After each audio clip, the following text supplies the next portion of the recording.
இந்த கோல மாவு செய்கிறதுக்கு ரேஷன் கடை பச்சரிசி ஒரு காப்படி எடுத்து வச்சுருக்கேன். ஒரு 1 மணி நேரம் ஊற வச்சுக்கிங்க. நல்லா ஊறிட்டு இதை நல்லா 2-3 வாட்டி நல்லா களைஞ்சி எடுத்துக்கிட்டேன். நம்ம கிரைண்டரில் போட்டு நல்லா நைஸாக அரைச்சி எடுத்துப்போம். இப்போ இந்த மாவு எல்லாத்தையும் வலித்து ஒரு பிளேட்டில் மாற்றிப்போம். அப்படியே ஒரு 2-3 நாளைக்கு வெயிலில் காய வச்சு எடுத்துக்குவோம். இந்த அளவு பாருங்கள் நல்லா காஞ்சிருச்சு.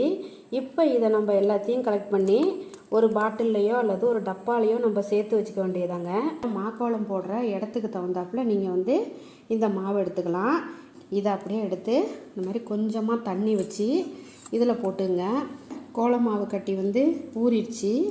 இப்போ நம்ம இதை கையால் இந்த மாதிரி நல்லா கரைச்சி விட்டுக்குங்க. பாருங்கள் நல்லா ரெடி ஆகிட்டு துணி இந்த மாதிரி சின்ன பீசஸ் அதில் அப்படியே நனைச்சிக்கிங்க. உங்களுக்கு என்ன கோலம் வேணுமோ இதை நீங்கள் மாக்கோலமாக நீங்கள் போட்டுக்கலாம்.